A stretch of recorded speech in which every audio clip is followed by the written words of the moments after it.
শুরুটা করেছিলেন মাছের হ্যাচারির কর্মচারী হিসেবে। জীবিকার তাগিদে সেখানেই কাটিয়ে দেন ৯টি বছর।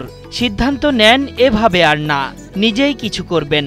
২০০৪ সালে মাত্র ৯,০০০ টাকায় মাগুর মাছের রেণুপোনা কিনে হ্যাচারির যাত্রা শুরু করেন।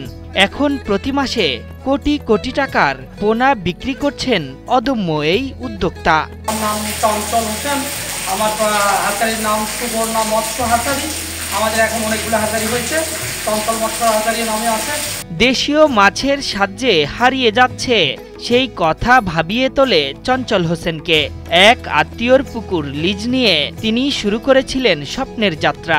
ব্যতিক্রম পদক্ষেপেই বদলে যায় তার ভাগ্য।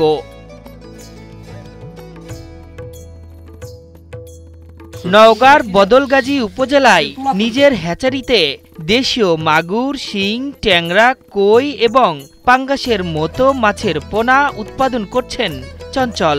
এসব পোনা পৌঁছে যাচ্ছে দেশের নানা অঞ্চলে।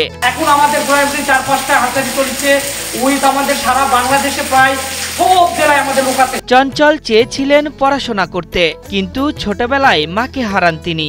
এরপর দ্বিতীয় বিয়ে করেন বাবা। সৎ মায়ের বাঁকা দৃষ্টি আর বাবার রুষ্ট আচরণে তাকে ঘর ছাড়তে বাধ্য করে। বইয়ের ব্যাগ ফেলে কাজের সন্ধানে নামেন। এখন তিনিই সফল উদ্যোক্তা। তার হ্যাচারিতে কাজ করে স্বাবলম্বী হয়েছেন শিক্ষার্থীরা। এখানে আমরা কাজ করি এবং শিখেছি, আর পাশাপাশি আমরা লেখাপড়া করেছি। এই কাজের মাধ্যমে আমরা যে টাকাটা উপার্জন করি সেটাতে আমাদের লেখাপড়া বহন করে। দেশীয় মাছের পোনা উৎপাদন করে সরকারের স্বীকৃতিও পেয়েছেন।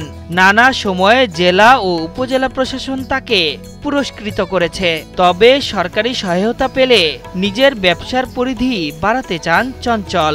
আমি প্রধানমন্ত্রীর কাছে বিনীতভাবে অনুরোধ করবো, আমাদেরকে স্বল্প লোনে যদি কিছু ঋণ দিতে, এটা মনে হয় যে আরো ২,০০০ কর্মসংস্থান করা সম্ভব ছিল। চাহিদার চেয়েও কয়েক গুণ বেশি মাছের পোনা উৎপাদন করছেন চঞ্চল হোসেন। বাজারজাতের অভাবে সেসব নষ্ট হচ্ছে। তবে প্রয়োজনীয় সুযোগ সুবিধা পেলে দেশীয় মাছের স্বাদ প্রতিটি ঘরে পৌঁছে দেওয়া সম্ভব বলছেন সংশ্লিষ্টরা। আশরাফুল ইসলাম, ৭১।